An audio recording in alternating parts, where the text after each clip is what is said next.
RFI et France 24 présentent Mardi politique.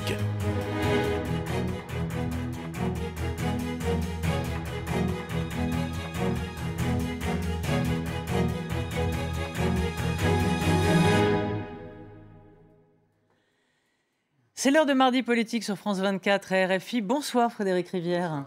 Ensemble, nous recevons Éric Ciotti. Bonsoir. Bonsoir. Merci d'avoir accepté notre invitation. Vous êtes député Les Républicains des Alpes-Maritimes et vous êtes président de la Commission nationale d'investiture des Républicains. Mais vous êtes aussi ministre de l'Intérieur, du Shadow Cabinet qu'a mis en place donc Laurent Wauquiez. On en parlera tout à l'heure si vous voulez bien. Donc Emmanuel Macron a fait des annonces ce matin, pas beaucoup mais quelques-unes, mais plus que des annonces, il a dit comprendre les gilets jaunes. On l'écoute et on en reparle.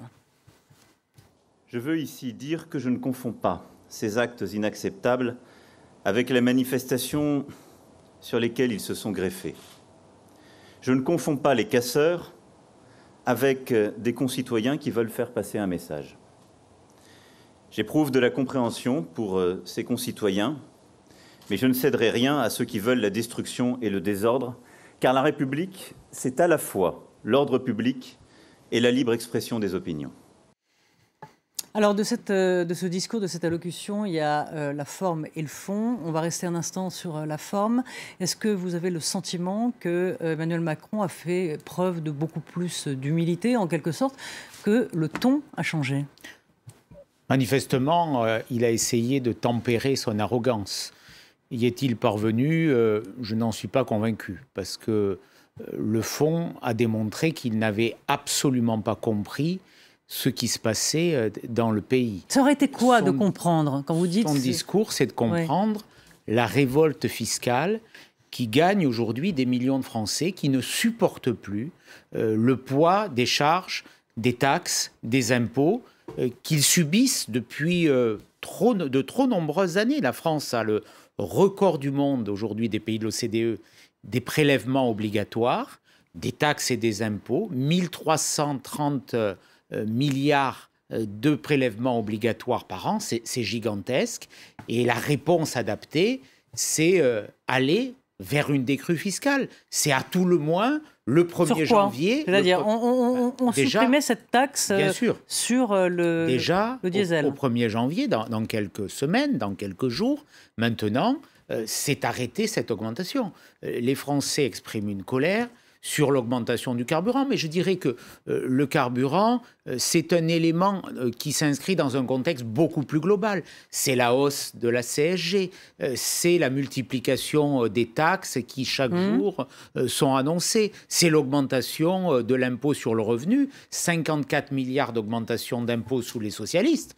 N'oublions pas d'ailleurs, et certains feignent de l'oublier, qu'Emmanuel Macron était ministre de l'économie de François Hollande. Et avant d'être ministre, il était secrétaire général adjoint de l'Élysée. Donc, il a participé à toutes ces augmentations fiscales. Quand il a été élu, les Français, quelques-uns, ont cru que tout cela allait s'arrêter, qu'on était dans le nouveau monde, Éric que les Ciotti, impôts allaient diminuer. Or, les impôts ont continué à augmenter. Ça n'est pas la première fois, loin s'en faut, que les Français qui travaillent et qui ont du mal à boucler les fins de mois ressentent cette forme d'exaspération, cette forme de déclassement. En revanche, c'est la première fois que ça donne lieu à ce mouvement dont tout le monde s'accorde à dire qu'en effet, il est inédit dans sa forme. Est-ce que ça ne signifie pas qu'il vient, en quelque sorte, remplir un vide, combler un vide qui serait celui, au fond, des mécanismes qui servent de baromètre de l'état de la société? Est-ce qu'au fond, par exemple, les élus aujourd'hui, les députés, les sénateurs, font encore bien leur travail pour restituer l'état de la société au sommet de l'État?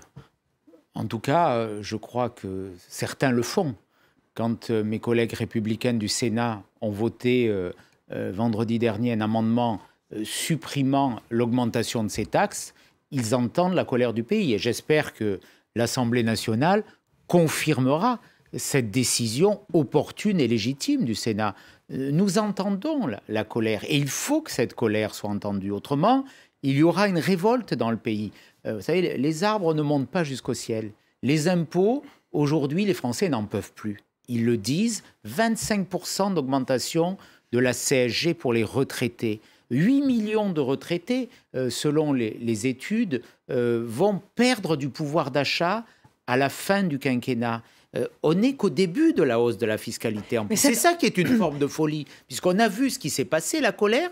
Et ce matin, Emmanuel Macron nous dit, et Édouard Philippe le confirme juste après, on va continuer. Mais il y a un élément qui choque beaucoup et que vous ne citez pas, c'est qu'en parallèle de ces augmentations d'impôts, il y a eu la suppression de l'impôt sur la fortune. Ça, pour vous, ce n'est pas un problème?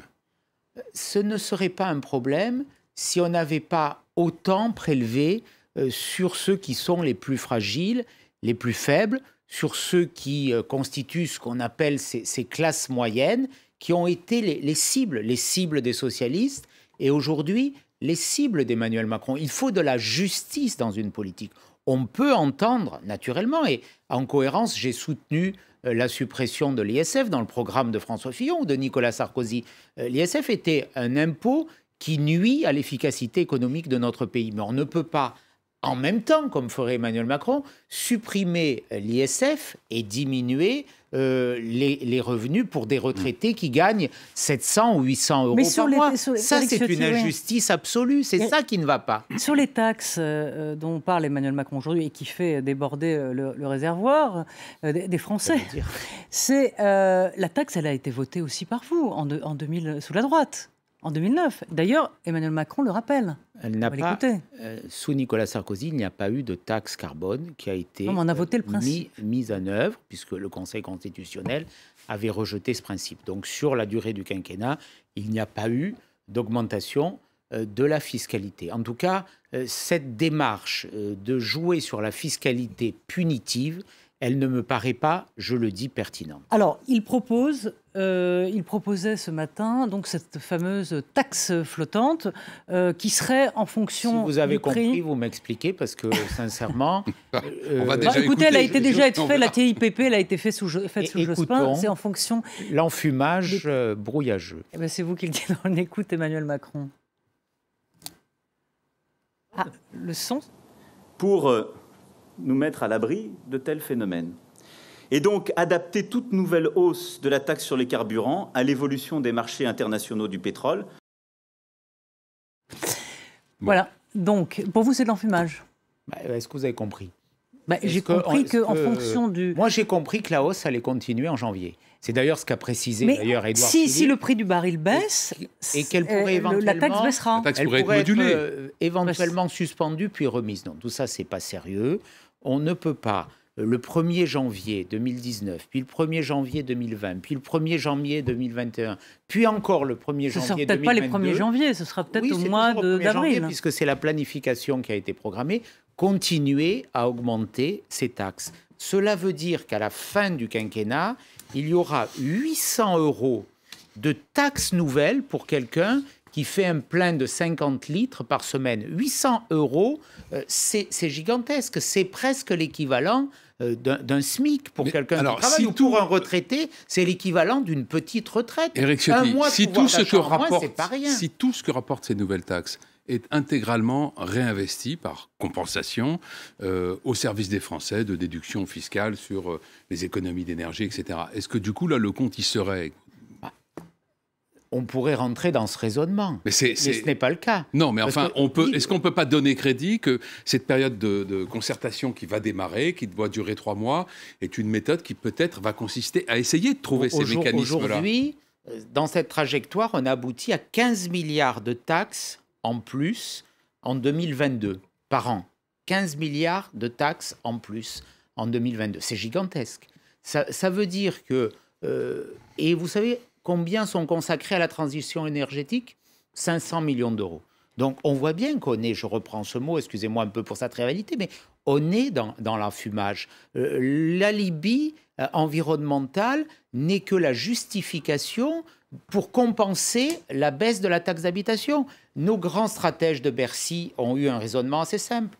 Ils suppriment la taxe d'habitation d'un côté et de l'autre, ils augmentent les taxes sur les carburants ils repeignent cet artifice en vert, ils se donnent bonne conscience. Ça, c'est les crânes d'œufs de Bercy. C'est vrai que depuis longtemps, c'est le même mécano, que ce soit depuis 30 ans. On prend d'un côté ce qu'on enlève de l'autre. Oui, mais ça, c'est du grand classique. C'est pas Macron qui a inventé le système. J'en conviens.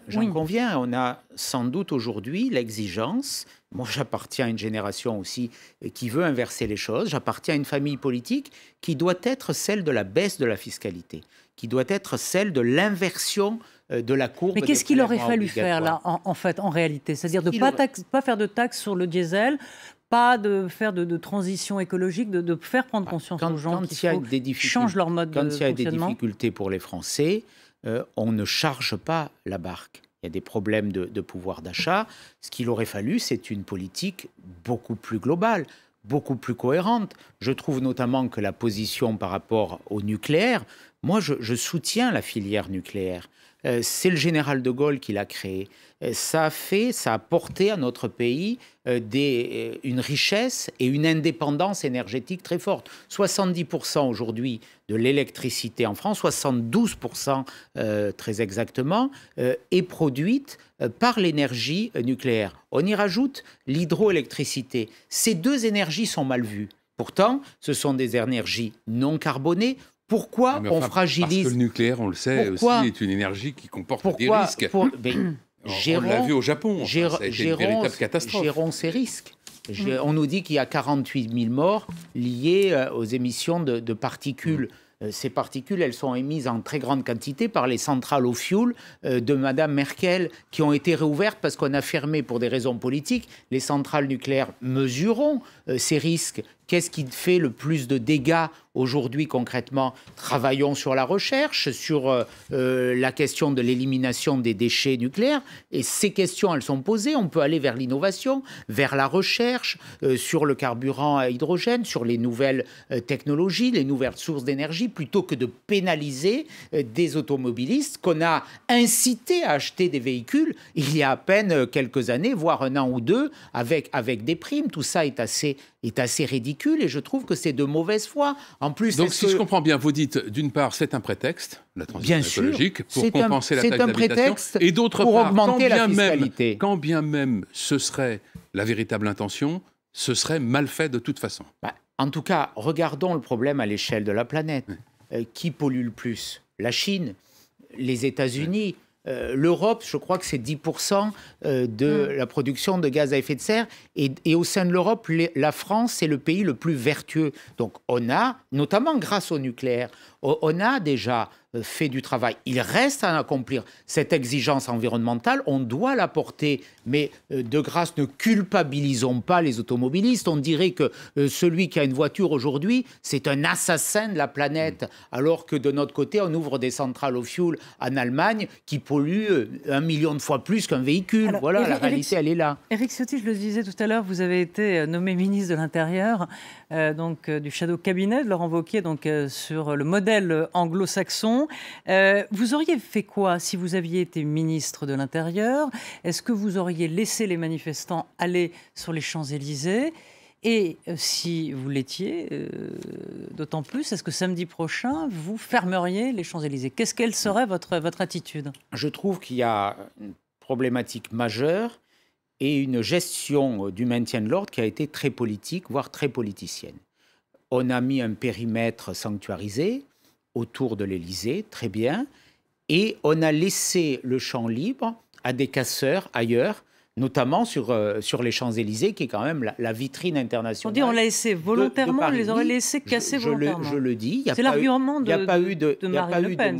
Il n'y a pas eu de moyens suffisants, adaptés. Et il y a un discours qui est ridicule aujourd'hui en disant que les casseurs viennent de tel ou tel côté, de l'extrême droite. Bon, il y a eu des décisions de justice, des comparutions de justice. Je n'ai pas l'impression que les personnes qui ont été interpellées, placées en garde à vue, déférées devant la justice, soient les représentants de l'ultra-droite, comme le dit. Où sont les preuves? Voilà, j'ai l'impression que là aussi, il y a beaucoup de manipulation. Vous savez, que veut Emmanuel Macron? Il veut une radicalisation et il veut un duel face à l'extrême droite. Il prend un risque énorme parce que son échec dans cette stratégie. Son effondrement face aux Français risque de nous conduire demain à cette situation. Il joue avec le feu. C'est un pompier pyromane. Puisque Christophe Castaner a en effet pointé la responsabilité de Marine Le Pen. Et le ministre des Comptes publics, Gérald Darmanin, que vous connaissez bien, puisque c'est un ancien camarade de l'UMP, a été encore beaucoup plus loin. On va l'écouter. Ce ne sont pas les gilets jaunes qui ont manifesté, c'est la peste brune qui a manifesté. Non, il y a aussi les gilets jaunes. Vous dites que c'est la peste brune qui a manifesté. Évidemment, ceux qui étaient sur les Champs-Élysées, je ne les confonds pas du tout avec les gilets jaunes. C'est pas parce que vous mettez un gilet jaune que vous n'avez pas entre nous une chemise brune en dessous. Voilà, la peste brune, l'expression est forte, hein, ça désigne le nazisme en fait. Hein. La honte, elle est là. J'ai vu le tweet du président de la République parlant de honte. La honte, elle est dans les propos de M. Darmanin, et qui insulte ceux qui ont manifesté. La peste brune, c'est naturellement vouloir radicaliser ce débat, le caricaturer à l'extrême. Là encore, le gouvernement prend un risque terrifiant. On avait déjà vu que M. Macron voulait installer ce débat entre les populistes et les progressistes au niveau européen, stigmatisant des pays membres de l'Union européenne, insultant leurs dirigeants. Et là, il insulte une partie des Français qui manifestent. C'est grave. Vous m'avez toujours pas répondu sur ce que vous feriez samedi prochain en tant que ministre de l'Intérieur. Je crois qu'il y a des moyens de maintien de l'ordre qui doivent assurer la protection des biens. Quand il y a un commerce qui est pillé, on ne doit pas laisser aux casseurs, aux pilleurs, la liberté du terrain pendant des heures. Donc il doit y avoir une autre stratégie du maintien de l'ordre. On ne laisse pas notamment un chantier se développer sur les Champs-Élysées sans protection. Donc vous fermeriez les Champs-Élysées carrément. Des éléments. Vous fermez ? En tout cas, il faut un encadrement beaucoup plus strict. Il y a la possibilité de mettre des périmètres de protection. Ils ont été pris, la loi SILT les y autorise, ils ont été pris dans un cadre qui était manifestement trop restreint. J'ai l'impression qu'on a laissé prospérer ces violences pour mieux les dénoncer. C'est assez grave de penser ça. En tout cas, on a laissé pendant des heures... S'ils pensent comme vous dites, c'est désespérant. On a laissé pendant on ne peut pas le croire. On a laissé pendant des heures les casseurs commettre ces dégâts. Et puis, voyons d'où viennent ces casseurs. J'attends les décisions de justice. Je crois que la situation sera beaucoup plus compliquée que celle que ne l'a décrit de façon caricaturale et partisane M. Castaner. Pour ce que vous en savez, ça peut se faire, ce genre de choses ? Les ministres de l'Intérieur peuvent donner ce genre de consignes, bien sûr, avec des visées politiques. Mais bien sûr, ça s'est déjà fait. Il y a une stratégie de Mais je ne parle pas que de ce gouvernement. Ça s'est naturellement fait vraisemblable dans le passé. Oui. Mais il y a une stratégie du maintien de l'ordre qui me paraît erronée dans le cadre précis. Ben voilà, on arrive au terme de cette émission. Merci Éric Ciotti et on se retrouve évidemment mardi prochain. Absolument. Et merci à Charlotte Derrien-Thomaquet, à Camille Néran d'avoir préparé cette émission. Et merci à toute l'équipe technique. Merci. Éric Ciotti et à très vite.